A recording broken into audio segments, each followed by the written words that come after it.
네, 반갑습니다. 저는 AI 소프트웨어 계열의 이형우 교수입니다. 아마도 AI 소프트웨어 개론 수업에서 수강하는 학생도 몇몇 보이는 것 같고요. 이번 시간에 10분이라는 시간이 저한테 주어졌는데 간단하게 소프트웨어 전공에 대한 내용에 대해서 설명드리겠습니다. 이 책자에 보시면 책자 다 가지고 계시죠? 책자의 페이지가 64페이지로 되어 있습니다. 자, 먼저 개괄적으로 우리 AI 소프트웨어 계열의 전체적인 교육 목표, 인재상 등에 대해서 간단하게 말씀드릴게요. 이 포인터가 잘 보일지 모르겠지만 전체적으로 우리 계열에서는 AI 소프트웨어 및 디지털 휴먼 서비스 산업을 이끌어갈 미래형 공학 인재를 양성하는 것을 목적으로 하고 있고, 앞서서 우리 학장님께서 말씀하셨듯이 우리 계열의 전공은 세부 전공으로 6개로 구성되어 있습니다. 그중에 4차 산업혁명 시대에 요구되는 소프트웨어 연구와 개발 분야, 이를 통해서 고급 소프트웨어 인재를 양성하기 위한 소프트웨어 전공 분야에 대해서 제가 간략하게 말씀드리겠습니다. 먼저 전공에 대한 개략적인 소개, 교육 목표입니다. 먼저 우리 소프트웨어 전공에서는 소프트웨어 중심 사회에서의 핵심 기술인 컴퓨터, 정보 처리 및 소프트웨어 융합 기술을 습득하는 것을 목적으로 하고, 이를 통해서 융복합적인 소양을 갖춘 소프트웨어 전문 인재를 양성하고자 합니다. 구체적으로 요즘에 이슈가 되고 있는 사물 인터넷이라든지 클라우드, 빅데이터, 또 모바일, 그리고 챗 GPT와 같은 인공지능과 또 저 같은 경우는 이제 정보 보호를 전공으로 하고 있기 때문에 이와 같은 전공을 토대로 해서, 기술 등을 토대로 해서 앞으로 4차 산업혁명 시대에 필요한 소프트웨어 전문 지식을 함양하고, 또한 창의적인 사고와 문제 해결 능력을 갖출 수 있도록 나름대로 체계적인 교육 과정을 구축했습니다. 이러한 전공에서 저희가 크게 목표로 하고 있는 것은 한 3가지 정도가 되는데, 그것만 간단하게 말씀드리면, 소프트웨어 중심 사회에서 핵심 역할을 담당할 전문 인재를 양성하며 융합 분야의 전문 지식과 현장 적응 능력을 갖춘 인재, 그러면서 창의적 사고와 문제 해결 능력을 함양할 수 있는 그런 전문 인재를 양성하는 것이 주요 교육 목표라고 할 수 있겠습니다. 그러면 저희 전문 인재 양성 과정에 대해서 좀 말씀을 드릴게요. 그리고 교과 과정이 어떻게 구성되어 있는지, 어떻게 도출을 했는지에 대해서 말씀드리겠습니다.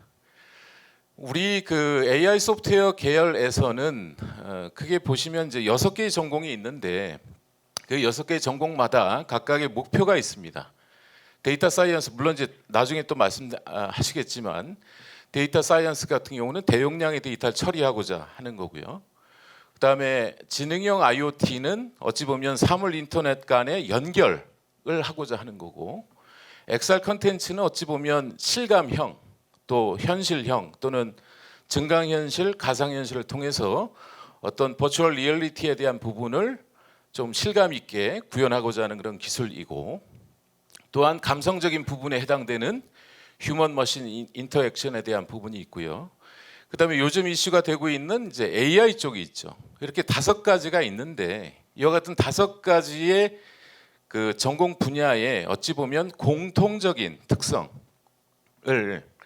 우리 소프트웨어 전공에서 제공한다라고 보시면 되겠습니다.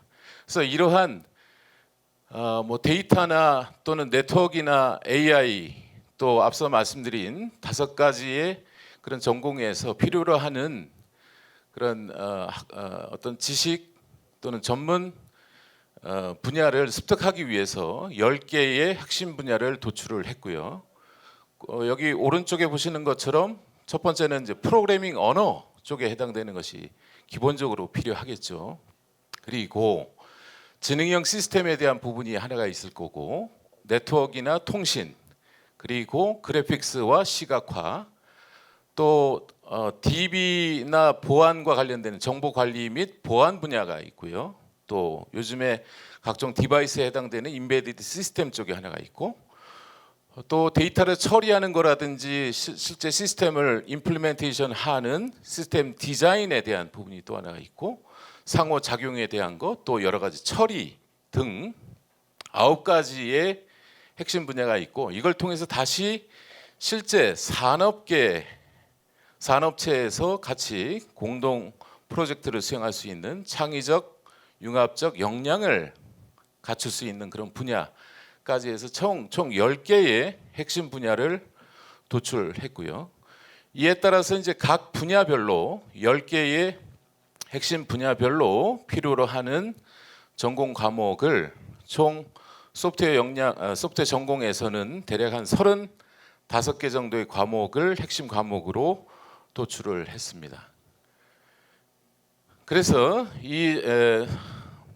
물론 이제 이 숫자가 약간 좀 다르긴 한데, 교차 과목의 숫자가 약간 다르긴 한데, 이후에도 이제 전체 6개의 과목 전공에 대해서 쭉 말씀드리겠지만, 우리 AI 소프트웨어 계열의 교과목 구성을 먼저 전공 과목을 이해한다고 하면, 첫 번째 밑에 있는 표와 같이 3가지를 먼저 이해를 해야 됩니다.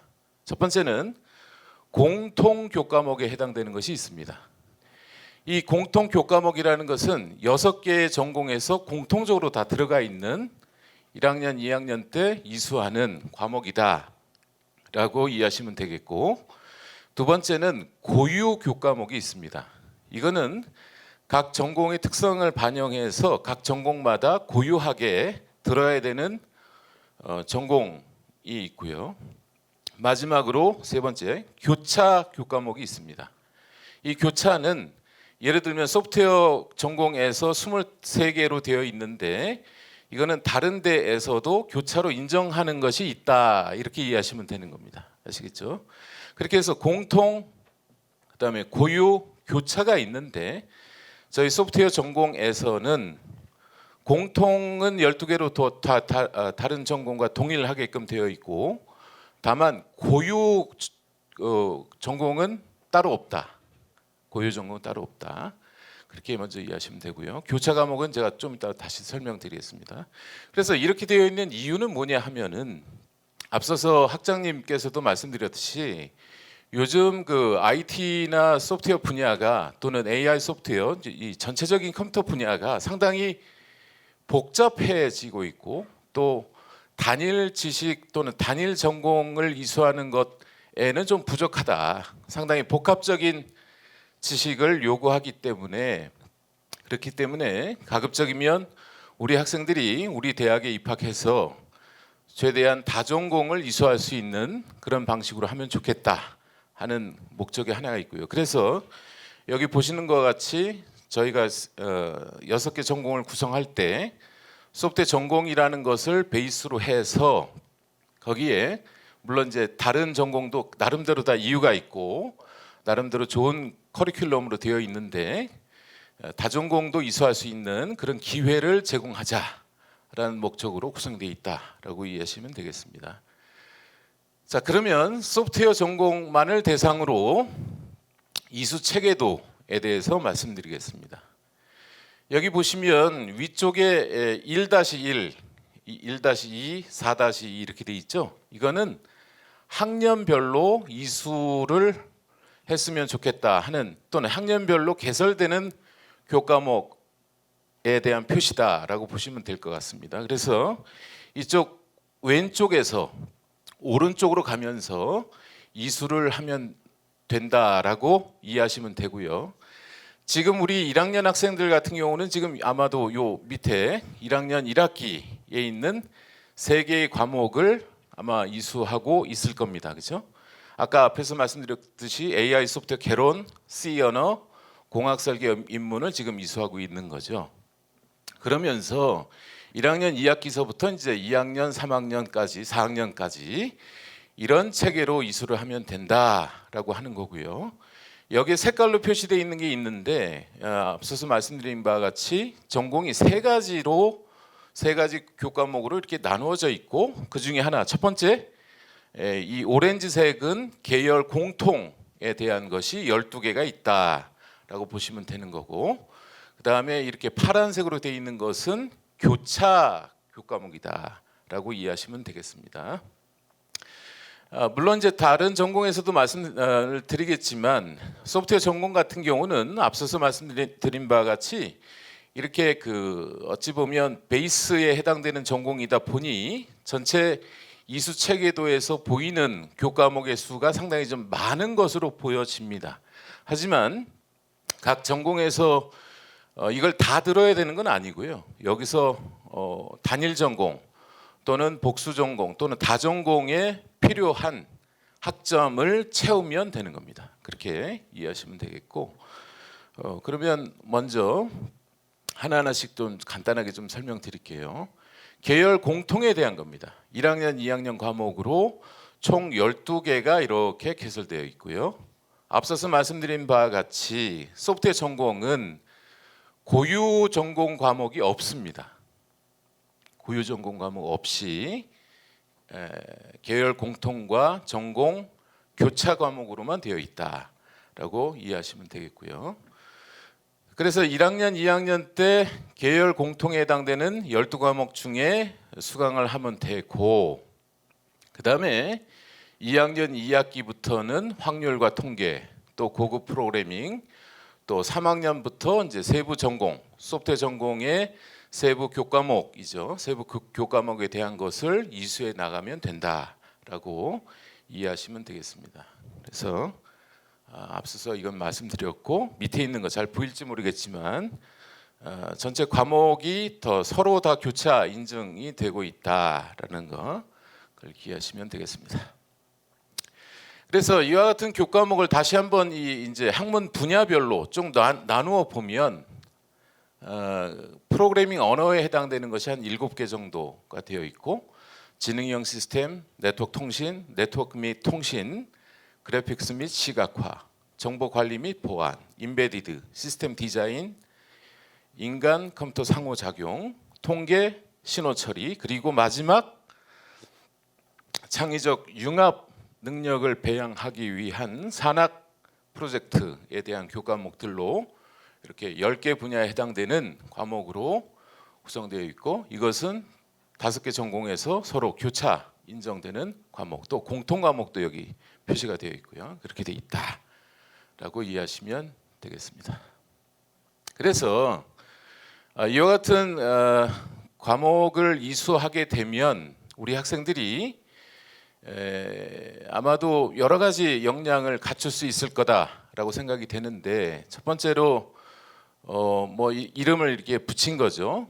아마도 우리 학생들의 어찌 보면 미래 인재상에 해당되는 거라고 볼 수 있는데 한신 임팩트라고 하는 전공 역량 범주 모델을 설정해서 우리 학생들이 산업에 대한 이해 그리고 새로운 이슈가 발생했을 때 대처할 수 있는 역량을 갖추면서 기본적으로 전공에 대한 기본 역량과 심화 지식을 갖춰야 되겠죠, 그죠? 그리고 또한 실무에 적합한 실무 능력도 갖추어야 하고 이와 더불어서 융복합 역량을 같이 갖추면 되지 않을까 하는 생각이 듭니다. 그리고 이런 걸 통해서 향후 이제 진로에 대한 것도 개발할 수 있는 그런 능력을 함양하고 전체적으로 소프트웨어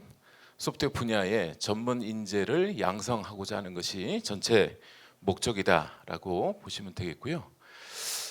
그래서 나름대로 진로 분야를 한번 좀 도출을 해봤는데 아마도 이거는 소프트웨어라고 하는 것이 공통적인 그런 전공의 특성을 갖기 때문에 컴퓨터 시스템에 대한 설계 또는 시스템 소프트웨어, 응용 소프트웨어 등의 고유한 개발 분야, 전문 분야 등도 있겠고, 게임에 해당되는 분야, 또 DB와 정보 시스템 그리고 보안에 해당되는 분야가 있고, 네트워크 구축이라든지 웹 또는 웹마스터 디자인, 또 모바일에 대한 부분, 그리고 일부 AI 소프트웨어에 대한 전문 분야라든지 빅데이터에 대한 소프트웨어 시스템 분석 구축에 대한 부분, 그리고 마지막 IT 융합에 대한 부분 등 다양한 분야의 진로를 설정할 수 있을 것 같고요. 관련 자격증도 뭐 여기에 이거 죄송합니다. 여기 표시되어 있는 것처럼 컴퓨터 IT 분야에 해당되는 전체 전 분야의 자격증이 해당된다라고 볼 수 있고요. 마지막으로 우리 소프트웨어 전공에는 전공 교수진 우리 AI 소프트 계열 소속되어 있는 24명 이 전체가 AI 소프트웨어 전공의 교수진으로 되어 있습니다. 이상으로 간단하게 소프트웨어 전공에 대한 설명을 마치겠습니다. 혹시 질문이나 궁금한 점 혹시 있습니까? 예, 없으면 다음으로 인공지능의 이용걸 교수님 또는 예. 감사합니다.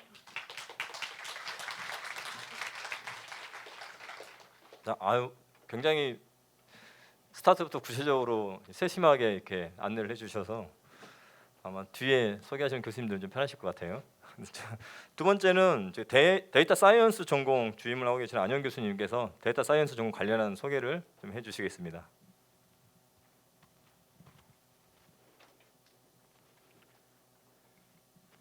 네, 안녕하세요. 저는 데이터 사이언스 전공을 맡고 있는 안현이라고 합니다. 앞서서 소프트웨어 전공은 저희 대학에서 가장 중요한 기반이 되는 전공이기 때문에 되게 중요한 정보들을 이영호 교수님께서 소개를 해주셨고요. 저는 이제 데이터 사이언스 전공은 조금 컨셉을 중심으로 좀 간단하게 말씀을 드리고 물러나가도록 하겠습니다.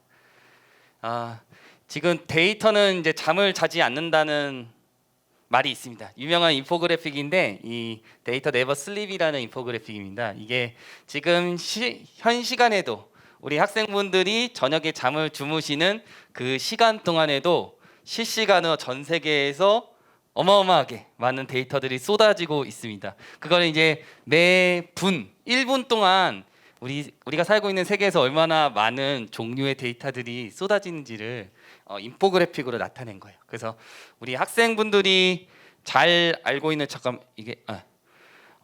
뭐 좋아하시죠? 갑자기 인스타그램 많이 하시잖아요. 아직도 1분 동안 6만 6천 개의 사진이 업로드가 되고 있고요. 우리 다들 많이 보고 계시는 유튜브 어떻습니까?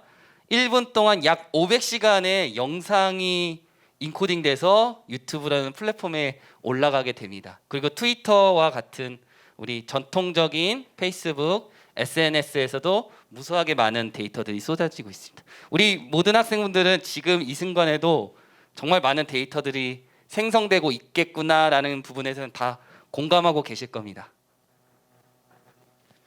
그러면 데이터 사이언스 전공은 뭔가 이렇게 많은 엄청나게 다양하고 그거 양 측면에서 엄청나게 방대한 데이터들이 쏟아지고 있는 우리 이 세상에서 살고 있을 때 우리는 보통 이 시대를 데이터가 석유인 시대에 살고 있다고 조금 상투적으로 표현하자면 그렇게 비유를 하고는 합니다. 근데 그게 꼭 거짓말은 아닌 것 같고, 그래서 많은 기업에서 자체적으로 기업 규모에서 엄청나게 많은 데이터를 가지고 있는데 이것들을 어떻게 잘 조직화하고 정제하고 분석해서 어떻게 가치 있는 정보를 발견해낼까, 그리고 그걸 이용해서 어떻게 하면은 비즈니스에 적용을 할까에 대해서 많은 고민을 하고 있고, 거기에 대한 전문 지식을 갖춘 인재들이 당연히 필요하겠죠.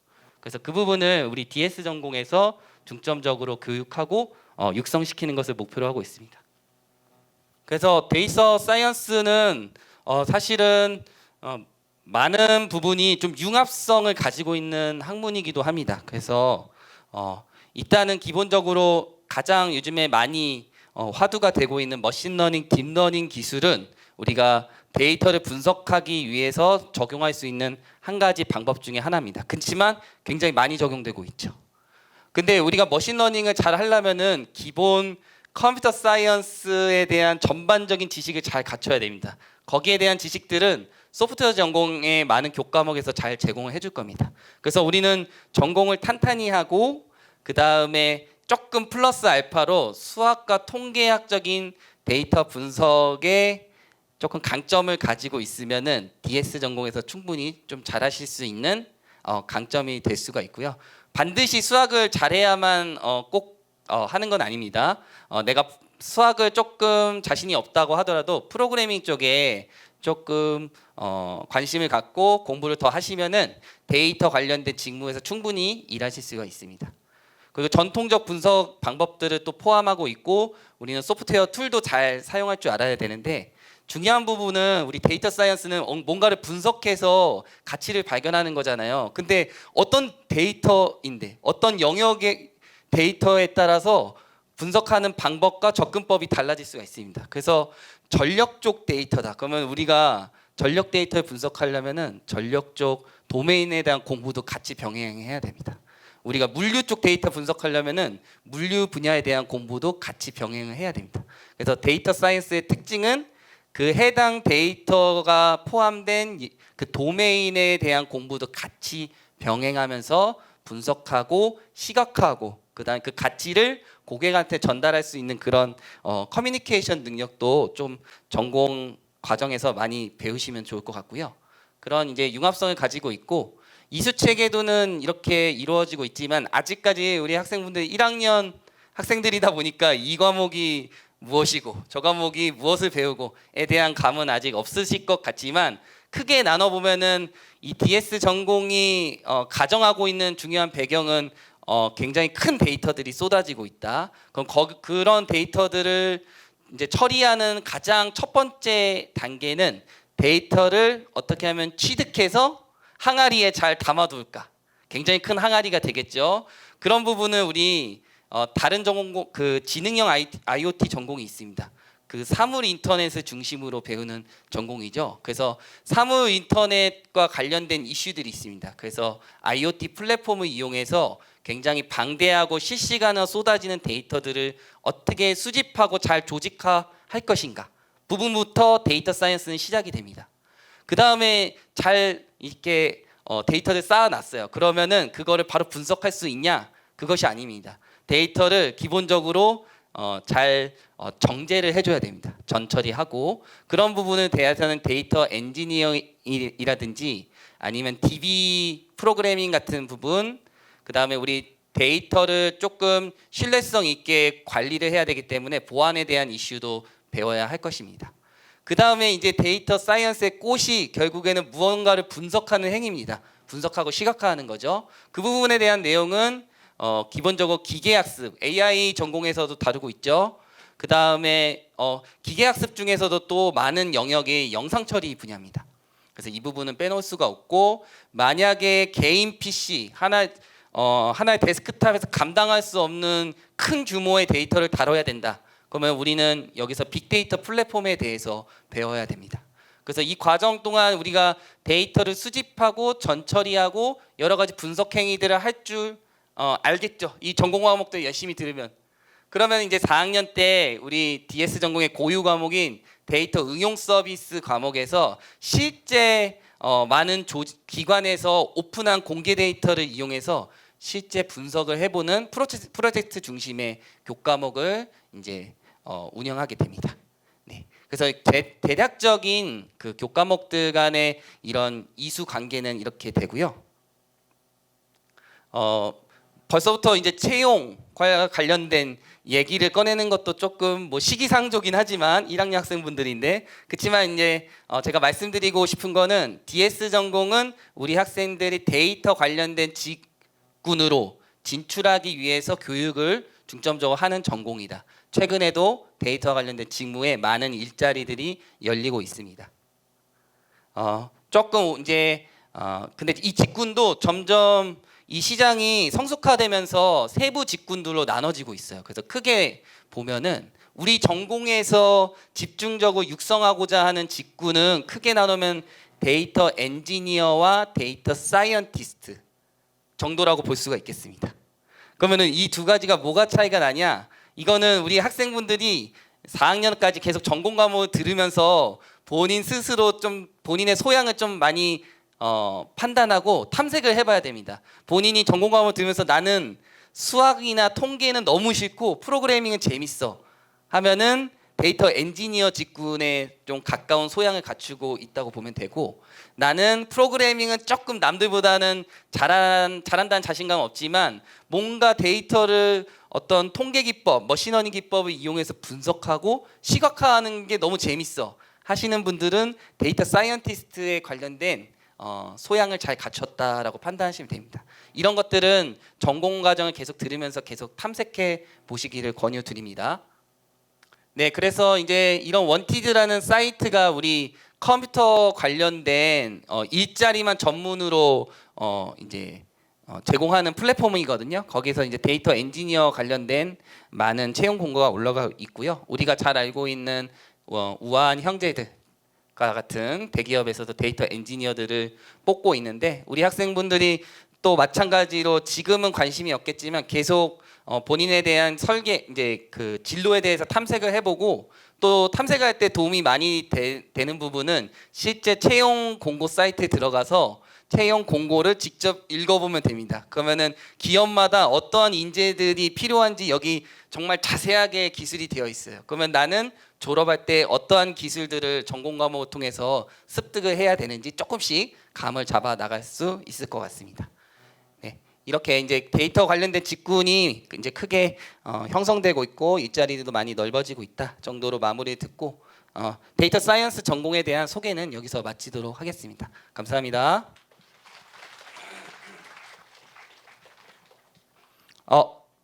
네, 다음으로는 XR 컨텐츠랑 그 휴먼 머신 인터랙션 전공에 대해서 윤현석 교수님께서 소개해 주겠습니다.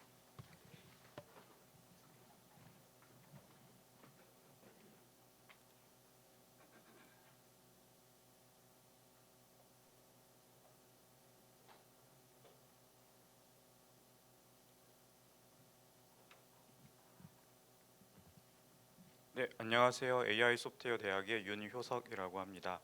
저는 오늘 두 가지 전공을 얘기를 할 거예요. 그래서 XR 콘텐츠 전공과 그다음에 휴먼 머신 인터랙션 전공을 설명드리겠습니다.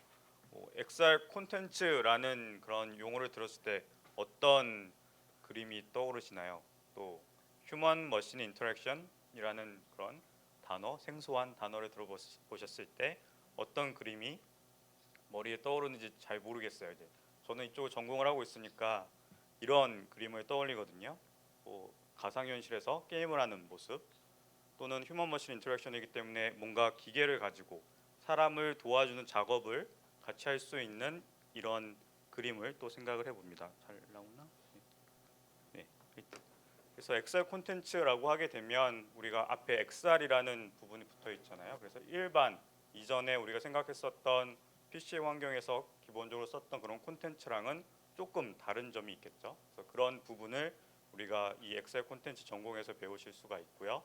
또 휴먼 머신 인터랙션이라고 하게 되면 뭔가 그래도 사람과 기계, 사람과 컴퓨터가 조금 더 결합이 돼서 되게 친밀하게 연결이 되어 있는 느낌을 주려고 하는 용어라는 것을 아마 느끼실 수 있을 것 같아요. 그래서 이 두 가지 전공에 대해서 소개를 드릴 거고, 나중에 여러분들이 전공 선택하실 때에 또 참고를 해보시면 좋을 것 같습니다. 네, XR은 Extended Reality라고 해서 확장현실이라는 용어를 축약해서 부르고 있는데요. 아마 가상현실, 증강현실, 확장현실, 메타버스 이런 용어들을 많이 들어보셨을 겁니다. 그래서 기존의 콘텐츠와 이런 확장현실의 콘텐츠와의 다른 점이라고 하게 되면 우리가 살고 있는 이 현실 세계와 연결이 되어 있는 부분이 크게 다르거든요. 가상현실, 가상에서 만들어낸 콘텐츠를 우리가 살고 있는 이 세계에 보여준다든지, 가상에 우리가 살고 있는 실세계 정보를 반영해서 똑같이 작은 모델을 만들어서 아니면 실시간으로 동작하는 그런 가상 모델을 가상 환경에서 볼 수 있다든지, 이런 부분의 차이점이 있다고 보시면 되겠습니다. 그러면 이런 새로운 형태의 콘텐츠를 만들려면 이제 우리 컴퓨터 뭐 공학, 소프트웨어 공학 전공한 학생들이 할 수 있는 일이 많이 있을 거고요. 또 배우셔야 할 여러 가지 기술과 교과목들이 있을 겁니다. 그런 부분을 XR 콘텐츠에서 배우게 되고요. 결국은 이런 XR 콘텐츠를 개발할 수 있는 전공 역량을 이 전공을 통해서 잘 배우실 수가 있겠습니다. 세부적으로 보게 되면 콘텐츠라는 게 어떤 의미가 있어야 되잖아요. 그리고 어떤 시나리오가 있어야 되기 때문에 그런 시나리오를 기획을 하거나 실제 가상 콘텐츠로 만들어내는 제작하는 그런 기법들도 필요할 거고요. 유니티 3D, 언리얼처럼 게임 엔진 같은 것들도 이제 이 수업을 통해서 배우실 수가 있겠습니다. 그래서 이 엑셀 콘텐츠에서는 실무형 융합 프로젝트, 그러니까 내가 뭔가 만들어보고 실제 가상 환경에서 시각화해보고 애니메이션 해보고 컴퓨터 그래픽스로 작업을 해보고 이런 것들을 해보실 수 있는 전공이 되겠습니다.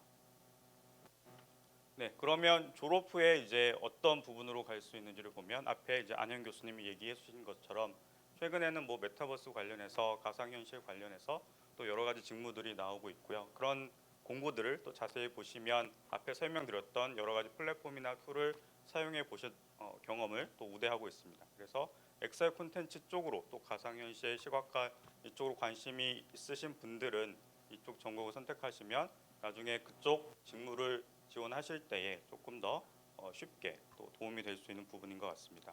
XR 콘텐츠 기획 개발자, 실감 콘텐츠 제작자, 게임 기획 및 개발자 이런 부분에 우리가 XR 콘텐츠 전공자로서의 가질 수 있는 강점이 있다고 보시면 되겠고요.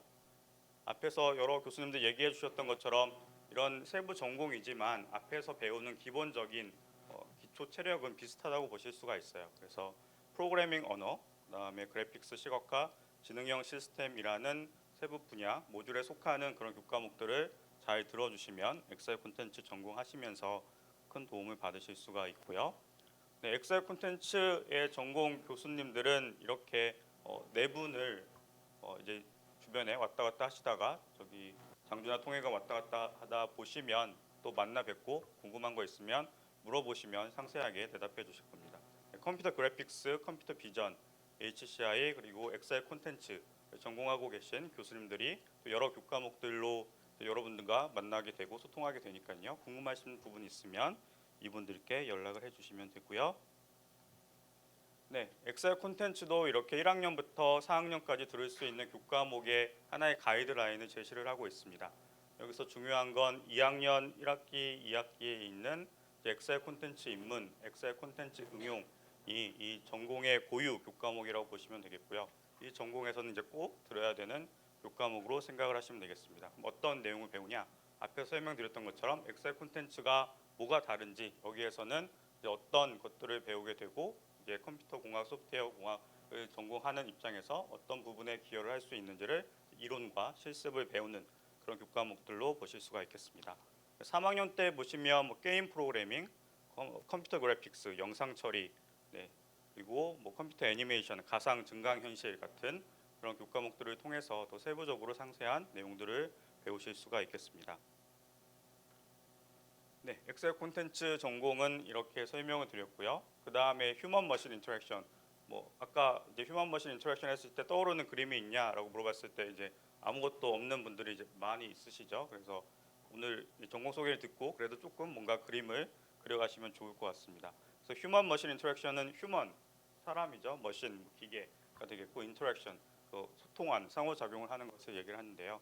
우리가 이제 컴퓨터가 사용되지 않는 분야가 거의 없다고 느끼실 만큼 다양한 분야에서 컴퓨터를 쓰고 있습니다. 이런 PC나 노트북, 스마트폰 말고도 되게 초소형 작은 컴퓨터들도 많죠. IoT 기기도 있고 가전 기기도 있고요. 그래서 이런 다양한 일반적이지 않은 PC 이외의 다양한 형태의 컴퓨터와 상호작용을 할 때에 도움이 되는 우리가 고려해야 되는 공부해야 되는 부분을 휴먼 머신 인터랙션 전공을 통해서 배우실 수가 있습니다.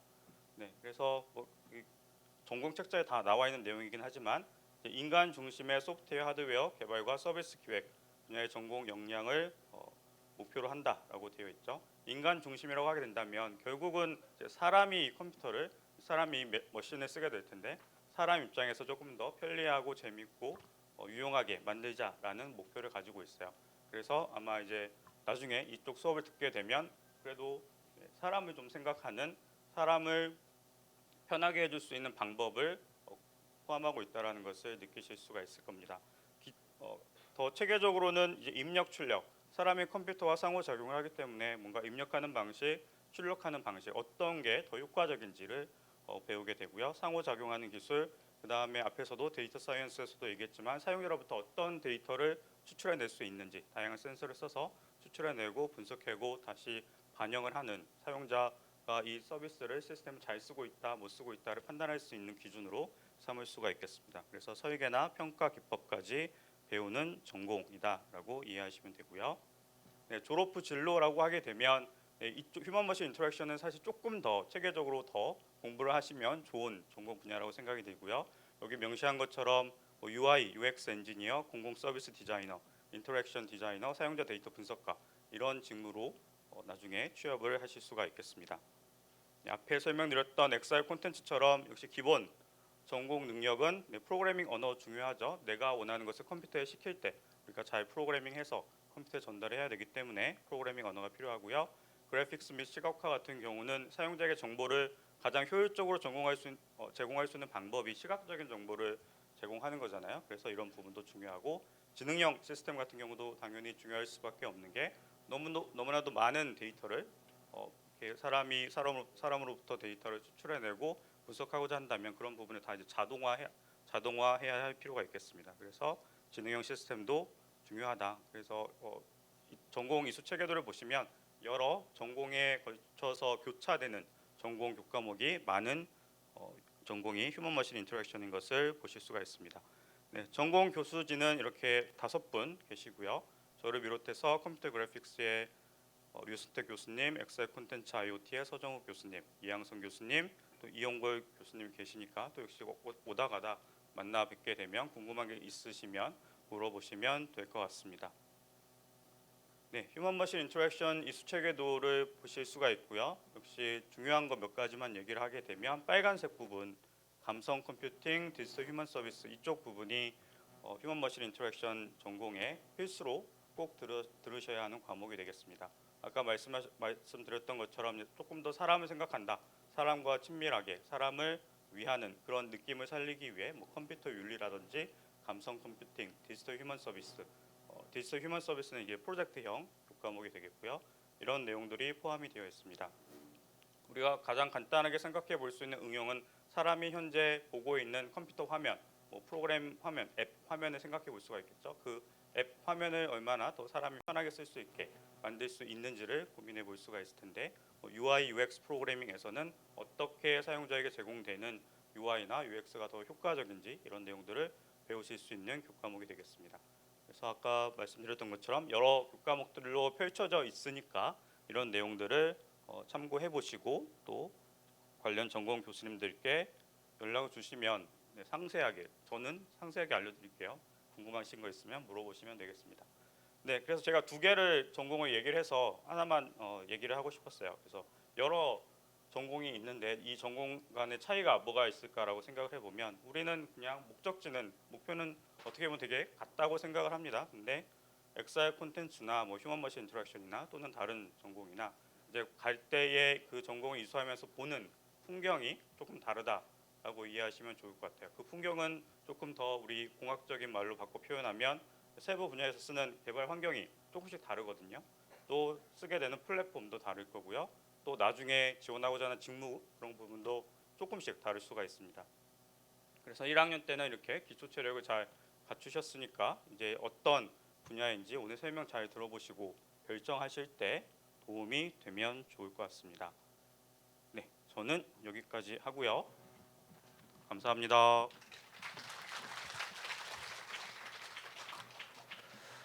아니 앞에 전공 교수님들이 설명을 이렇게 이쁘게 잘해 주시면 이 전공으로 다들 쏠릴 것 같은데.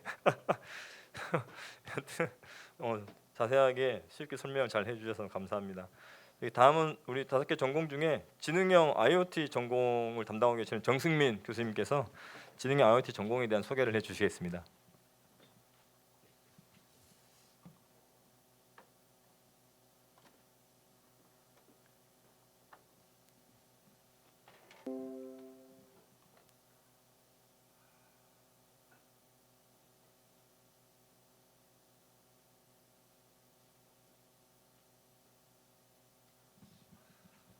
자, 지능형 사물 인터넷 시스템에 대해서 전공에 대해서 소개할 정승민이라고 합니다. 여러분들이 이제 뭐 사전에 어느 정도 지식이 있는 걸로 알고 있는데 IoT라고 하는 기존의 사물 인터넷이라고 하는 그 4차 산업혁명의 키워드였던 그런 분야에다가 인공지능을 새롭게 접목시킨 그런 전공이라고 할 수 있겠습니다. 그래서 AI 분야에 뭐 우리가 여러분들 잘 알고 있는 빅데이터라든지 머신러닝 이런 부분들이 사물 인터넷이라고 하는 분야에 접목돼서 인터넷에 연결되어 있고 센서가 부착되어 있는 모든 디바이스들이 일반적으로 우리가 사물 인터넷 디바이스라고 할 수 있겠습니다. 근데 그런 것들은 기존에는 이제 단순히 그 센서가 읽어드린 데이터들을 클라우딩이라고 하는 중앙 집중 시스템에 이제 이것을 전달을 해서 처리를 해가지고 어떤 의사결정했던 시스템이라면 새롭게 인공지능의 기법이 적용이 된 지능형 IoT 디바이스에 있어서는 그림이 이제 다음에 나와 있는 것처럼 기존에 이제 중앙 집중식의 어떤 클라우딩 시스템을 통해서 받았던 데이터들을 처리하려면 분명히 어떠한 이제 뭐 지연 요소라든지 에러 오류라든지 그다음에 이제 보안의 문제 같은 것들이 발생하니까 최근에 AIoT 트렌드라고 하는 것들은 이제 말단 쪽에서 인공지능 칩이라든지 소프트웨어적인 알고리즘을 통해서 말단에서 빨리 처리하자라는 그런 트렌드로 가고 있어요. 그래서 우리가 이제 하게 되는 인공지능 기법이 들어간 지능형 IoT 시스템에 있어서는 이와 같은 트렌드에 맞게 커리큘럼을 운영하고 진행하게 될 예정에 있습니다. 이게 사실 뭐 깊이 들어가면 너무 어려운 내용들이라 여러분들이 일단 우리가 사물 인터넷이라고 하는 것은 여러분들이 갖고 있는 스마트폰을 비롯해서 센서가 부착되어 있는 디바이스들은 그 디바이스가 인터넷에 연결되어 있다면 그 모든 것들은 사물 인터넷이라고 할 수 있겠죠. 그런 디바이스에 인공지능 기법이 들어가 있는 전공이다라는 정도로 이해하면 될 것 같습니다. 그래서 뭐 AIoT를 구현하기 위한 기술들이 아까도 얘기했던 것처럼 이제 AIoT의 주변 기기들 이제 빅데이터라든지 인공지능의 클라우딩 기법, 엣지 컴퓨팅, 말단에서의 어떠한 인공지능 처리에 대한 기능들이 들어간 것들이 아우러진 그런 전공들이 여러분들에게 앞으로 공부하게 될 내용이라고 보면 될 것 같아요.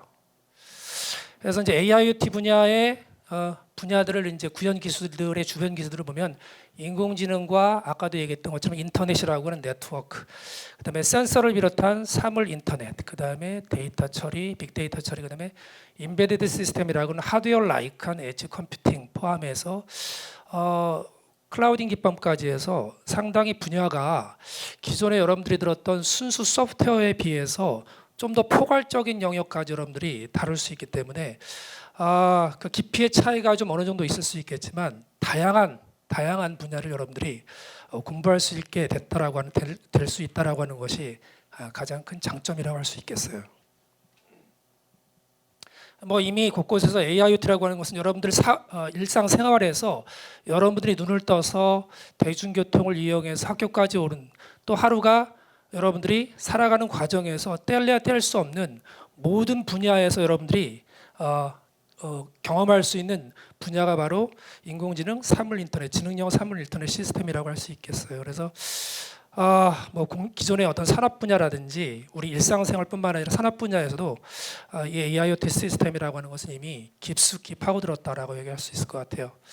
그래서 우리 학교 AI 소프트 계열의 지능형 사물 인터넷 심화 전공은 그와 같은 영역에서 공부를 하게 될 것이고 뭐 취득 가능 자격증 아마 여러분들이 갖고 있는 자료에 있는 내용들인데 졸업 후의 진료 부분도 아마 여러분들이 참고하면 될 것 같습니다. 이수체계도에서 중요한 부분만 말씀드리면 계열 공통의 내용들은 이제 뭐 여러분 다 들어서 알고 있을 것이고요. 이 두 과목 AIoT 설계 입문하고 2학년 1, 2학기 듣게 될 임베디드 시스템을 우리는 고유 전공이라고 해서 이 두 과목을 이수하면 AIoT를 이수하는 것을 우리가 여러분들한테 학위를 부여할 수 있을 것이고요.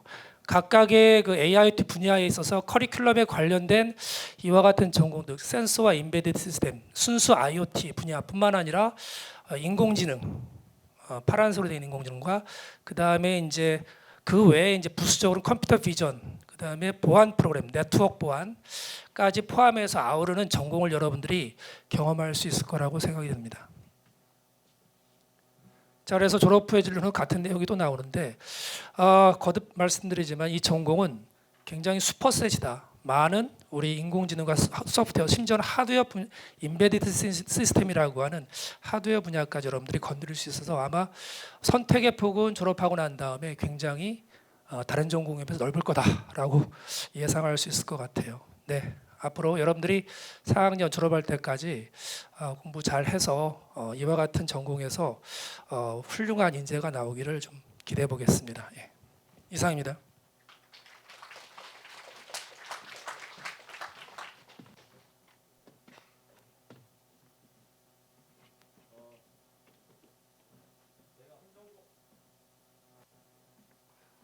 저희가 한 전공이 아직 남았는데 그냥 스타는 나중에 오신다고 네, 인공지능 전공 교수님께서 네, 얼마나 이렇게 여러분들한테 아주 좋은 이야기를 해주시기 위해서 지금 많이 고민하고 계시나 봐요.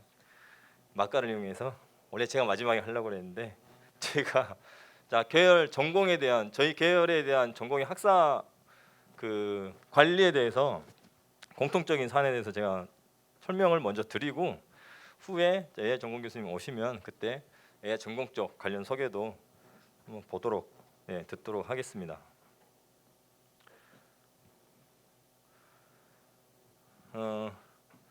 우리 그 AI 소프트웨어 계열은 맨 처음 소프트웨어 전공 교수님께서 우리 비전과 인재상과 교육 체계에 대해서 아주 소상히 설명을 해주셔서 요건 스킵.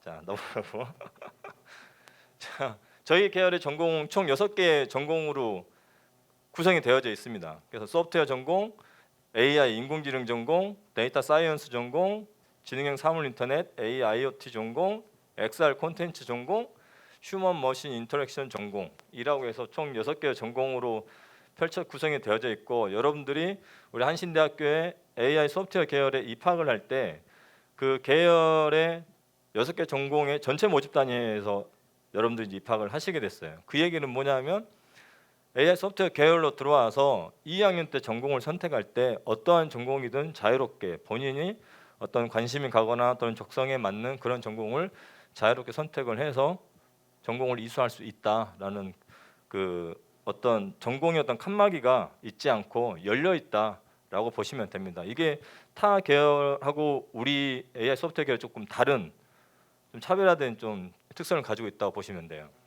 그래서 통상 쉽게 뒤에서 나올 교과에 대한 설명을 하기 위해서 각 전공의 이니셜을 땄어요. 그래서 SATIXH 사딕스 전공이라고 보시면 되고 이거 우리 신입생 오리엔테이션 때 살짝 얘기했는데 요 사딕스 전공으로 우리가 구성이 되어져 있고 결론은 뭐냐 우리 계열에 6개의 전공들이 있고 이 전공을 여러분들이 2학년 때 이제 선택을 하게 됩니다. 정확하게는 1학년 2학기 때 하반기쯤 여러분들이 전공 신청을 이제 하게 되고 그때 자기 본인에 대한 제1전공을 신청을 하게 되고 그 제1전공을 신청한 거가 확정이 되고 2학년 때 그 해당 전공에 대한 이제 교과 이수 체계를 따라서 이제 학업을 하시게 되고 그러면서 이 전공을 또 같이 선택을 할 수 있는 구조로 가고 있습니다. 저희 학교가 특성화를 하면서 학제 개편을 통해서 다전공 체계로 지금 현재 바꾸어져 있기 때문에 1전공을 선택한 다음에 이 전공을 다른 전공 쪽을 선택해서 수강을 할 수가 있고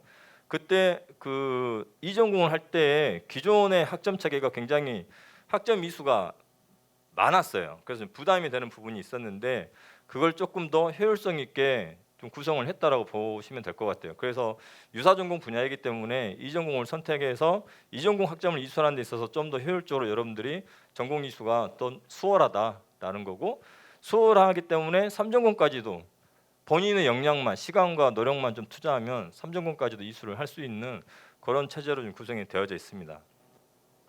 그래서 요거를 좀 단번에 좀 보기 쉽게 정리를 해보면 여러분들이 앞으로 1, 2, 3, 4학년을 이수하면서 총 졸업할 수 있는 학위를 취득할 수 있는 학점이 총 130학점입니다. 그 중에 교양학점이 35에서 최대 45학점까지를 이수를 할 수가 있고 그 외 기타 등등의 일반 선택 학점이라는 게 있어요. 요거 조금 이따가 다시 설명을 드릴게요.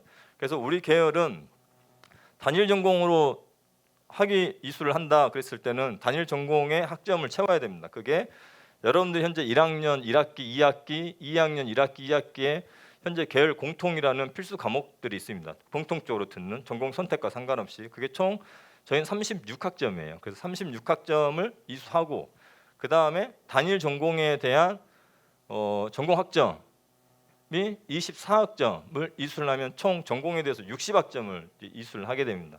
60학점을 이수하고 여기에 최대 교양 45학점을 이수한 나머지 학점이 생기죠.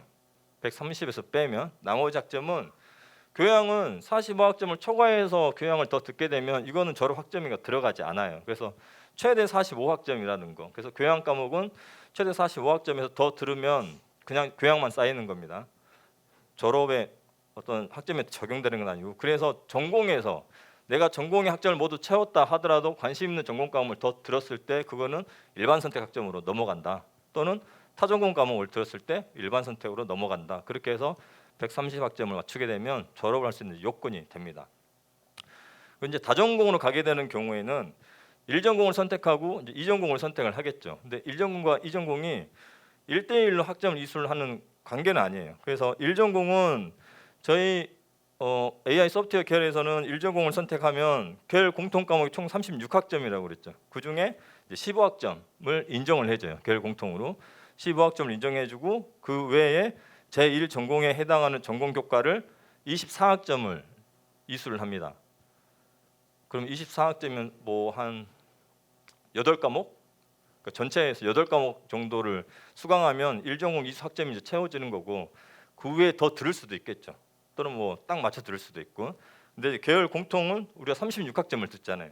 이 계열 공통의 남은 학점이 2전공에서 이렇게 채워질 수가 있어요. 2전공은 총 36학점을 이수하는데 계열 공통을 다 듣고 1전공의 전공 교과를 다 듣고 그 외에 내가 관심 있는 뭐 예를 들면 1전공이 소프트웨어 전공인데 2전공이 XR 콘텐츠 전공이다. 그럼 XR 콘텐츠 전공을 몇 과목을 더 들으면 이 2전공의 학점이 이제 채워지게 된다는 거죠. 그랬을 때 여러분들 이제 졸업을 할 때 학위에 공학사가 나오고 전공 분야가 두 전공에 대한 전공이 명시가 되게 되겠죠.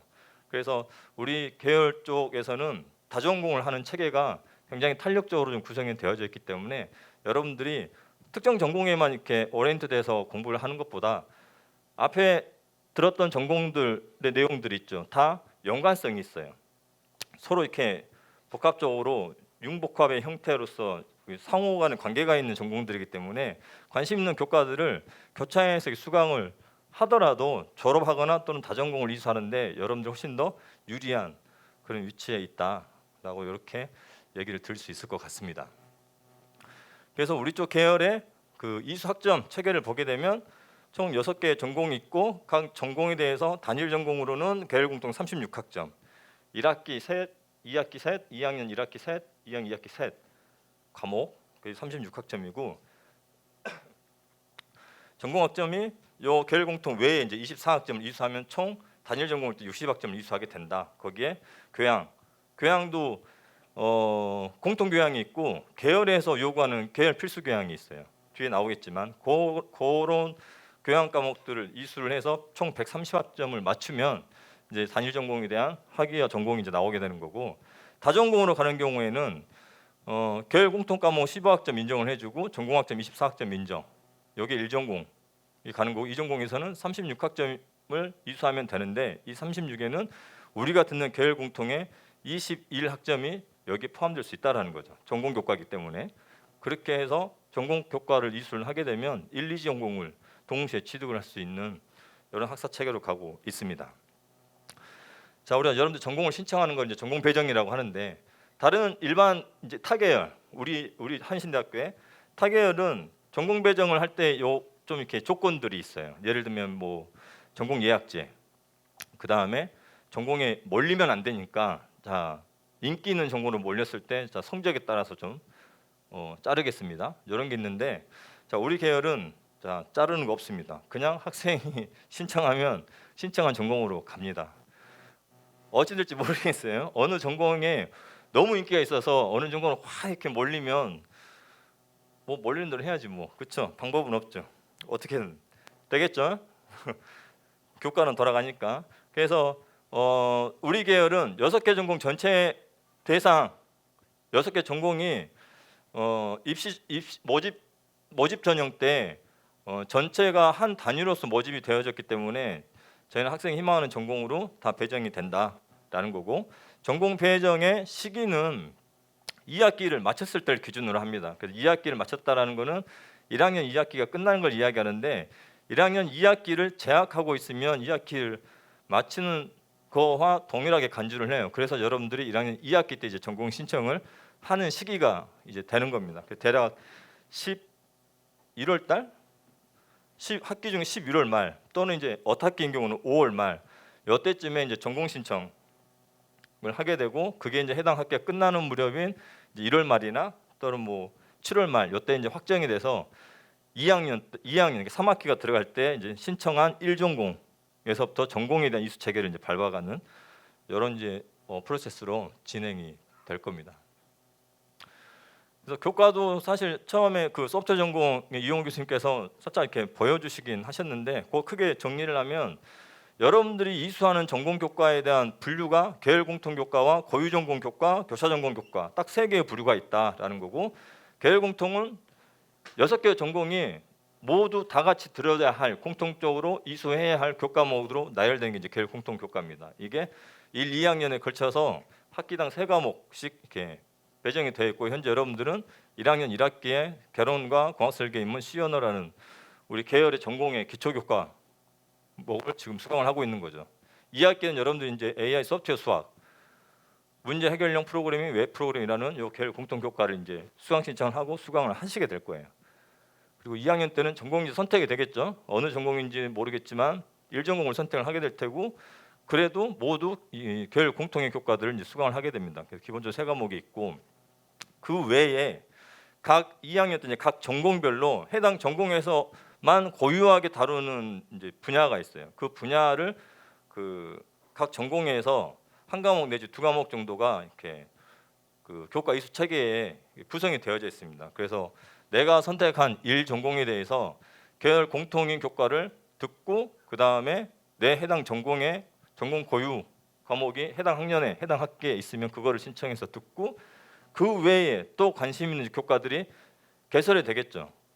그 외에 개설되는 과목들은 이제 교차 전공 교과라고 이야기합니다. 요거는 뭐냐면, 내가 소프트웨어 전공인데 소프트웨어 전공에 내가 인공지능 전공인데 인공지능을 일단 고유 전공 얘들을 들어야 되고, 또 인공지능 전공의 교과 이수 체계의 과목들이 있죠. 근데 얘들은 인공지능만 듣는 게 아니라 이 인공지능은 AIoT도 적용이 되고 뭐 데이터 사이언스에도 적용이 되는 교과들이 있어요. 그런 교과들은 내가 이 해당 교과를 이수를 했을 때 나의 1전공의 학점이 다 채우고 남은 학점의 교과는 2전공의 학점으로도 인정을 해준다라는 거예요. 그래서 내 해당 전공의 교과를 쭉 듣더라도 그 중에 교차로 인정이 되는 교과들은 1전공 학점을 맞추고 난 다음에는 2전공 학점으로 이제 인정이 되어지는 그런 교과로 구성된 것을 교차 전공 교과라고 이야기를 합니다. 그래서 이 교차 전공에 관련된 교과들이 꽤 폭넓게 각 전공별로 포진이 되어 있어서 어떠한 전공을 선택하든지 간에 해봤더니 내가 뭐 인공지능 전공을 선택했는데 해봤더니 나 여기보다 콘텐츠가 더 맞는 것 같은데, 그러면 콘텐츠 전공 교과를 더 많이 들으면 돼요. 굳이 전공 변경을 한다거나 안 해도 예를 들어서 교차 전공으로 인정을 받으면 얘를 2전공으로 내가 취득을 할 수 있기 때문에 전공에 대한 선택을 처음에 잘 못했다 하더라도 다른 계열처럼 전과를 해야 되나 이런 고민이 아니라 해당 전공의 그 교차로 인정되는 교과를 내가 수강하면서 그 전공의 내용들 좀 더 학습을 좀 할 수 있는 구조로 가져갈 수 있다라는 거죠. 그래서 그렇게 펼쳐져 있는 게 약 한 35개 정도의 교차 전공 교과목들이 있습니다. 그래서 이걸 다 펼치면 이렇게 돼요. 그래서 교과목은 여러 개가 있는데 사실 이건 그 전공 안내 책자에 보면 각 전공별로 이렇게 교과 이수 체계도가 있습니다. 그거 좀 이렇게 흐리겠지만 여러분들은 시력이 좋으니까 아마 잘 볼 수 있을 거예요. 거기를 보시면 되고, 여기서는 이니셜 좀 많이 따놨어요. A, D, 뭐 ST, 이게 이제 사딕스라는 전공 이니셜을 따서 어느 전공에 인정되는 교차 과목이냐라는 거죠. 그래서 예를 들면 뭐 리눅스 프로그래밍이다. 얘는 S 소프트웨어 전공, 데이터 사이언스 전공, AIoT 전공이 인정되는 교차 과목. 이런 식으로 교과 과목마다 인정되는 전공들이 이렇게 다 설정이 되어져 있습니다. 그래서 이러한 것들을 보고서 내가 교차 전공으로 무언가를 염두에 두고 있다면 그거에 맞춰서 해당 교과들을 좀 이렇게 신청해서 수강 신청을 해서 학업에 학사나 또는 학점 관리에 이용을 하면 졸업하시는데 굉장히 좋으실 거다라는 거죠. 자, 졸업할 때 교양 학점도 이수를 해야 되죠. 그래서 교양 학점은 여러분들 학번부터 최대 45학점까지 교양 학점을 이수할 수 있다라는 거고 45학점 초과하는 교양 과목을 수강하게 되면 그냥 그거는 교양을 쌓은 걸로 끝나는 거예요. 학점에 반영이 안 됩니다. 그래서 45학점까지이고 비교과는 마일리지 300점 이상을 이수해야 된다.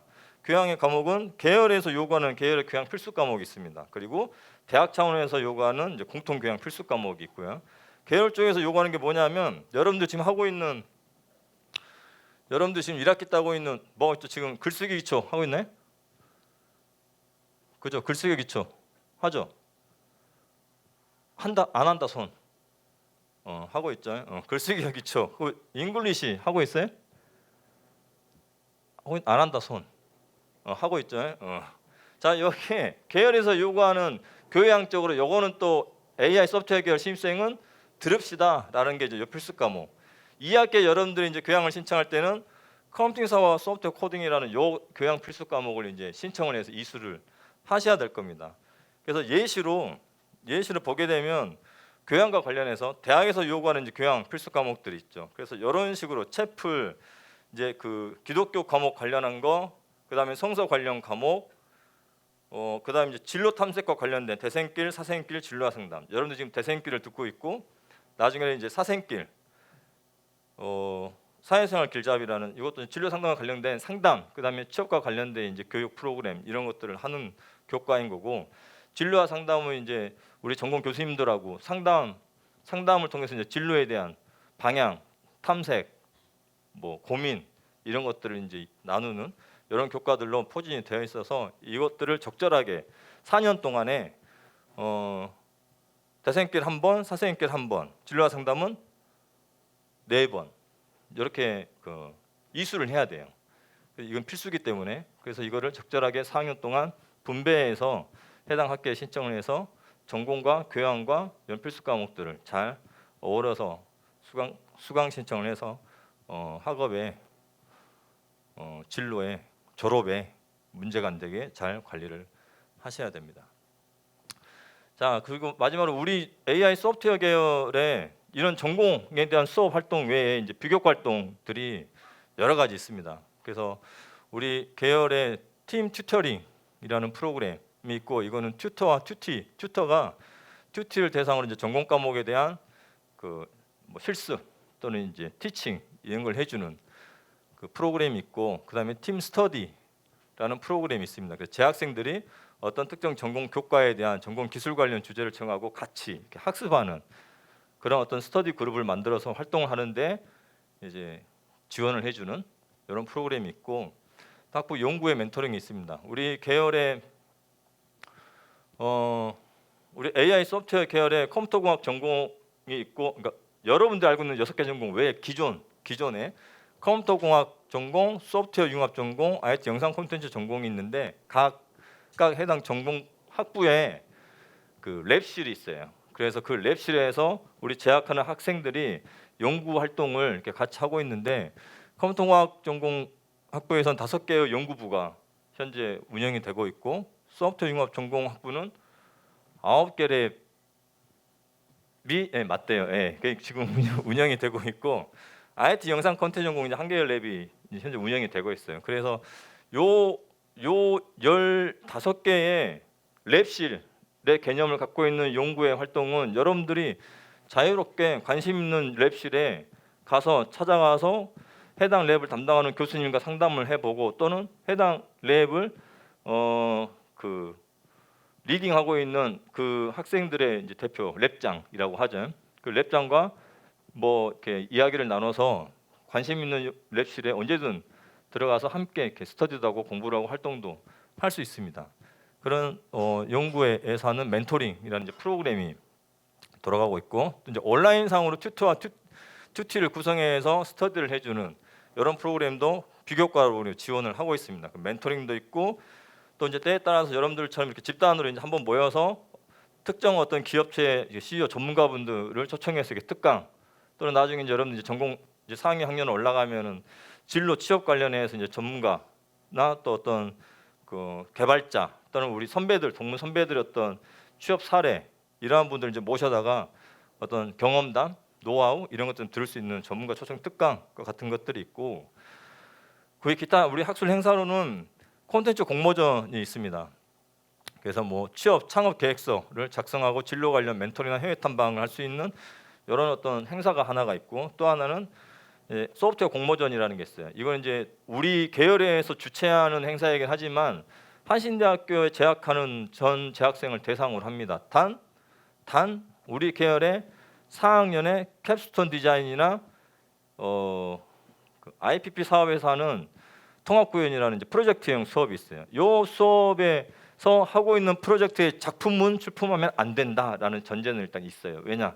겹치니까. 거기에 또 경진대를 따로 해요. 그래서 그 외의 학생들은 재학생이면 누구든지 소프트웨어 공모전에 참가해서 심사와 발표를 통해서 우리 총장님의 뭐 상, 금상, 은상, 동상과 같은 상을 이렇게 수상을 하면 여러분들이 이제 취업을 할 때 프로젝트에 대한 어떤 경험도 좀 생기는 거고, 또 내가 취업할 때 이력서에 수상에 대한 또 한 줄을 또 채울 수 있는 그런 행사들이 있습니다.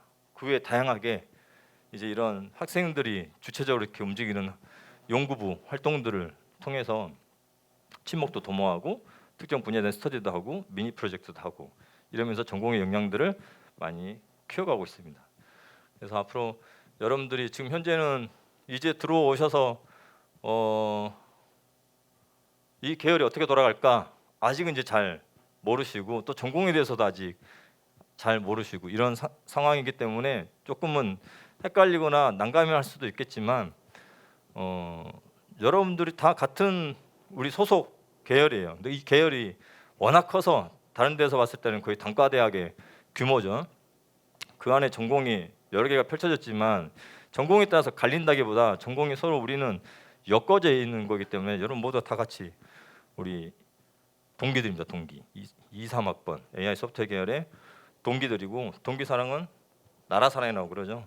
그래서 앞으로 우리 여러분들이 같이 이렇게 으쌰으쌰해서 단합대회도 하고 체육대회도 하고, 이제 또 MT도 뭐 이제 한번 가야 되는데 인원이 너무 많아서 걱정이 되긴 하지만 자, 갈 기회가 있을 거예요.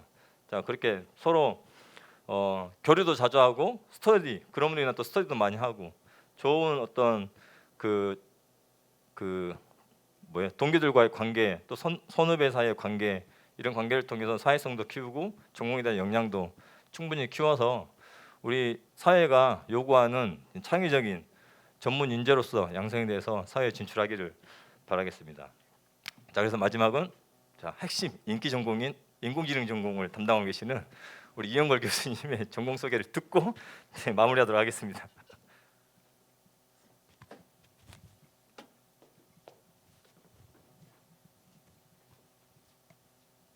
안녕하세요. 졸리죠? 자, 사실은 제가 인공지능이 두 번째 위치였는데 교수님도 준비하신 거 보고 급하게 연구실 가서 좀 업데이트를 해봤습니다. 사실 앞에서 이영선 교수님 말씀해 주셨지만 우리 전공이 6개로 갈렸다 해서 뭔가 배우는 것들이 엄청나게 다르고 이러진 않아요. 비슷하지만 그 안에서 인공지능이 어떤 파트를 담당하고 있고 어떤 일을 하게 되는지 한번 설명을 드릴까 합니다. 자, 여러분들 아마 이런 영화 한 번쯤 보셨을 거예요. 다 아시죠? 내가 왕이 될 상인가, 그죠? 이거 모르는 분은 없을 것 같아요. 자, 실제로 예전에 자료를 보면 왕이 될 상을 정리해 놓은 데이터가 있다 그래요. 자, 그럼 실제로 이런 것들이 현장에서 실생활에서 어떻게 쓰일까? 자, 범죄자가 될 상인가? 실제로 이게 중국의 한 논문에서 연구한 결과입니다. 인공지능 하시는 분들이요. 그래서 여기 보시는 사진들은 한국인들은 아니고요, 중국인들인데 이 중국인들 사진을 한 3,000에서 5,000장 정도 모은 다음에 일반인들하고 범죄자 사이에 어떤 차이점이 있는지 연구를 했다고 합니다. 보니까 이렇다 그래요. 여러분들 한번 보세요. 본인 얼굴이 정말 범죄자 상인지. 자, 눈 사이가 짧으면 짧을수록 범죄자일 가능성이 높다고 합니다. 신동엽 씨는 가능성이 좀 높겠죠? 자, 그리고 코와 입술 각도. 코와 입술의 각도가 20도 정도 작다 그래요. 20도 내외. 각도 재볼 수는 없겠지만 좁으면 좁을수록 범죄자일 상이 가능성이 높다 그럽니다. 마지막으로 윗입술의 곡률이 이렇게 남들보다 일반인들보다 한 23. 그러니까 입이 좀 큰 사람들이 범죄자일 가능성이 크다 그럽니다. 이런 연구들을 하는 게 바로 인공지능입니다. 얼굴 인식이나 번호판 인식. 사실 제가 경찰청 출신이에요. 그래서 경찰들 여러분들 영화 보셨을 거예요. 이런 작업들을 실제로 합니다. 사건에서 증거가 들어오면 그 증거를 하나씩 켜가면서 수사관들이 밤새서 이걸 분석을 해요. 자, 분석을 하는데 이분들이 이런 작업을 하나 하는데 저 아래쪽에 보이는 게 진짜 여러분들 알고 있는 국가수요. 국가수 프로그램인데 저 국가수 프로그램에서 저 작업을 하는데 소요되는 시간이 일주일입니다. 한 사람이 일주일 동안 열심히 동영상을 포토샵으로 따서 저렇게 여러 장을 100장에서 200장 정도를 오른쪽과 같이 포토샵의 중첩 기능을 이용하면 안 보이던 번호판이 보이게 된다 그래요. 한 사람이 열심히 해서. 우리끼리 얘긴데 그 전문 수사관들이 열심히 판독을 해도 실제 정확도는 50% 내외입니다. 자, 그래서 저는 인공지능 쪽으로 이제 입사를 해서 번호판 인식기를 개발을 했었는데요. 이 번호판 인식기를 개발했을 때 한 장이 들어가는데 걸리는 시간 그리고 분석하는데 걸리는 시간은 단 몇 초고 그 분석 결과는 사실 사람보다 높았습니다. 즉 일주일 걸리던 일을 몇 초로 줄였고요. 성능은 1, 2% 정도 높였으니까 오히려 성능이 훨씬 더 좋아졌다고 볼 수 있겠죠.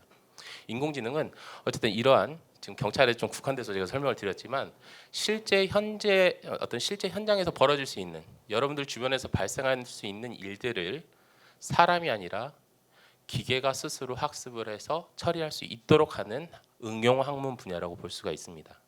그래서 이 과정을 보면 되게 단순해요. 기본적으로는 데이터를 수집을 해야 되고요. 그게 일종의 빅데이터죠. 데이터가 많이 모여 있고 그 데이터를 어떻게든 처리를 해서 인공지능으로 학습을 시킬 수 있도록 바꿔주는 과정. AIoT에서 데이터 사이언스로, 데이터 사이언스에서 인공지능 파트로 다 연계가 되어 있습니다. 또 인공지능뿐만 아니라 HMI나 XR 컨텐츠 전공처럼 다들 뒷단의 응용단이 연결이 되어 있는 것이죠. 자, 그래서 그럼 우리가 인공지능 관련해서는 어떤 걸 요구하냐? 자, 한번 볼까요? 인공지능 개발에 필요한 문제 분석 능력, 알고리즘 모델링, 프로그래밍 교육과 더불어 실습 중심의 교육을 통해 산업 현장에서 발생하는 문제점을 처리할 수 있는 인재 양성을 하겠다. 자, 기본적으로 우리 한신대에서 추구하는 인공지능 전공의 핵심은 그냥 이론만 배우고 거기서 끝나는 게 아닙니다. 실제 문제를 발굴하고 그 문제를 해결해가는 과정들을 거치게 될 거예요. 자, 해결을 할 때 필요한 게 데이터인데 데이터를 어떤 문자, 텍스트가 될 수도 있고요. 이미지가 될 수도 있고 다양한 데이터, 센서 데이터도 포함이 되죠. 이런 데이터를 기반으로 해서 실제로 실습 위주의 수업들이 진행이 됩니다. 그래서 상황에 따라서는 라이브러리를 이용해서 인공지능을 구현해 볼 수도 있고요. 아니면 정말 처음부터 A부터 Z까지 날 코딩을 해서 구현을 해볼 수도 있을 겁니다. 자, AI 전공의 개요는 자, 인공지능은 다 여러분들이 아마 저보다 더 전문가일 수도 있어요. 4차 산업혁명의 어떤 사회적, 기술적 산업 변화에 대응하기 위한 핵심 기술 중에 하나입니다. 자, 머신러닝이나 딥러닝, 컴퓨터 비전, 패턴 인식, 기계학습, 자연어 처리 등과 관련된 교과목을 중심으로 여러분들에게 인공지능 관련된 기술들을 전달을 해드릴 예정입니다. 전공 교수진인데요. 저를 포함해서 일단은 4분 정도 포함되어 있는데 아까 말씀드렸다시피 모든 전공들은 서로 연계가 되어 있기 때문에 명확하게 이분들만 있는 게 아니고 우리 학교에 계신 저보다 뛰어나신 우리 교수님들께서 전반적으로 다 다뤄주실 테지만 메인 되시는 분들 좀 소개를 드리면 강영경 교수님께서는 빅데이터 관련한 전문가이시고요. 이영호 교수님은 인공지능에서도 이제 정보 보안이 상당히 중요하기 때문에 그쪽 파트를 맡아주실 겁니다. 그리고 양영욱 교수님께서는 딥러닝과 머신러닝 그리고 인공지능 전반에 대해서 여러분들께 전달을 드릴 거고요. 저는 인공지능 중에서도 특히 이제 컴퓨터 비전, 영상 가지고 하는 쪽으로 제가 진행을 할 예정입니다. 자, 그래서 우리 인재상을 한번 살펴보면 머신러닝 모델 및 데이터 활용 중심의 미래형 인공지능 전문 인재를 육성을 해보겠다. 그래서 여러분들이 기술 융합, 도메인 영역 활성화를 주도하는 인공지능 전문 인재로 육성되도록 지원을 할 예정입니다. 졸업 후 진로인데요. 아까 앞에서 보여드렸던 것처럼 어쩔 수 없이 여러분들이 연구를 통해서 그 문제를 해결하는 과정들을 겪게 될 텐데 일반적으로는 인공지능 소프트웨어 개발자로 많이 가게 될 겁니다. 어쨌든 제일 핵심이 되는 코어 기술을 여러분들이 진행을 하게 되겠죠. 전공 이수 조건은 다른 전공들하고 크게 다르진 않습니다. 자격증 같은 경우에는 기본적으로 정보 처리 기사를 여러분들이 따야 되지만 최근에 2년 전에 빅데이터 분석 기사라는 게 등장을 했어요. 아마도 제 생각에는 향후에 여러분들 취업할 때는 정보 처리 기사는 당연한 거고 빅데이터 분석 기사라는 것도 여러분들이 따야 할 겁니다. 그게 아마 여러분들의 어떤 장점이 될 수 있을 거라고 생각하고요. 이것도 고민을 좀 해보시면 좋을 것 같습니다. 자, 로드맵입니다. 뭐 앞에서 여러 선배 교수님께서 다 설명을 하셨을 테니까 중요한 것만 좀 살펴보면 일반적으로 여러분들 왜 내가 수학을 배워야 되고 왜 내가 프로그래밍을 해야 되는지에 대해서 사실 1학년인 여러분들 지금 배우면서도 이해가 잘 안 될 거예요. 이거 해서 뭐가 도움이 될까 이런 생각을 할 테지만 사실 1, 2학년 기초 과목을 통해서 여러분들의 기본적인 역량이 받쳐줘야 제가 앞서서 설명드렸던 실습 과목을 여러분들 수행을 할 수가 있습니다. 여러분들 선배가 지금 제 수업을 들으면서 제일 힘들어하는 게 파이썬이에요. 파이썬 할 줄 몰라서, 반복문을 몰라서, 조건문을 몰라서, 쓸 줄을 몰라요. 그러다 보니까 내용을 아무리 알려줘도 구현이 안 되는 거죠. 여러분들은 아직 기회가 있습니다. 지금 1학년이고 2학기 때도 여러분들께는 문제 해결 관련한 프로그램 과목들이 있을 테니까 그 과목도 들어야 하고요. 비단 인공지능뿐만 아니라 모든 과목에서는 기본적으로 확률, 통계, 선형대 수학과 같은 수학 과목을 요구합니다. 여러분들께 수학과처럼 잘하라는 얘기가 아니고요. 이런 것들이 있구나 정도만 여러분들이 이해를 하고 있어도 응용하는데 크게 어려움은 없을 겁니다. 그러니까 수학에 대해서 너무 어렵게 생각하지 마시고 한번 도전적으로 공부를 해보시는 것을 추천을 드릴게요. 그래서 여러분들이 기초를 배우고 나면 그 다음 단계에선 데이터 엔지니어링 과목이 있을 텐데 데이터가 어떻게 수집되고 데이터를 어떻게 처리하는지를 배운 다음에 그 데이터를 기반으로 해서 인공지능을 배우게 될 겁니다. 인공지능은 크게 영상 그리고 영상과 관련된 영상 처리 컴퓨터 비전 과목이 있고요. 자연어 처리와 관련된 과목들 위치를 하고 있습니다. 특히나 이 자연어 처리 같은 경우에는 4학년 1학기 때 고유 과목인 정보 검색 과목하고 연계가 되니까 꼭 수강할 필요가 있을 것 같습니다. 자연어 처리라는 거는 여러분들 쓰고 있는 글, 여러분들이 SNS에 올리는 글 이런 것들을 다 자연어라고 해요. 그런 데이터를 분석해서 뭐 경찰이라고 한다면 사망사고, 뭔가 자살할 것 같은 사람을 분류해낸다던가 이런 것들을 할 수가 있는 거죠. 자, 어쨌든 그렇게 하고 또 한 가지 인공지능 응용이라고 해서 여러분들 이제 사회로 나가기 전에 딥러닝 기반의 기술들을 이제 인공지능 특화에 맞춰서 여러분들께 알려드릴 텐데 4학년 2학기 때는 딥러닝과 강화학습 기반의 과목들까지 고유 과목으로 듣게 될 겁니다. 네, 이렇게 한번 설명을 드렸고요. 이상 마치도록 하겠습니다. 수고하셨습니다. 네, 마지막까지 기다리셨다 해주시느라고 감사합니다. 자, 저희 AI 소프트웨어 계열 전공 소개는 여기까지이고, 자, 혹시 궁금한 거 있으면 질문 몇 가지 받아보죠. 평소에 내가 전공 어떻게 선택하고 뭐 어떻게 졸업해야 되나 궁금한 게 오늘 해결이 됐나요? 반응도 없고. 어떻게 궁금한 건 해결이 됐어요? 혹시나 자고 일어났는데 또 생각이 안 난다. 언제든지 장준하통일관 4층과 5층에 저를 비롯한 모든 교수님들이 계시니까 언제든 똑똑하고 안 계시면 다음에 또 오고 계시면 찾아와서 언제든 상담을 할 수 있으니까 궁금한 거 있으면 언제든 찾아오세요. 자, 수고하셨습니다.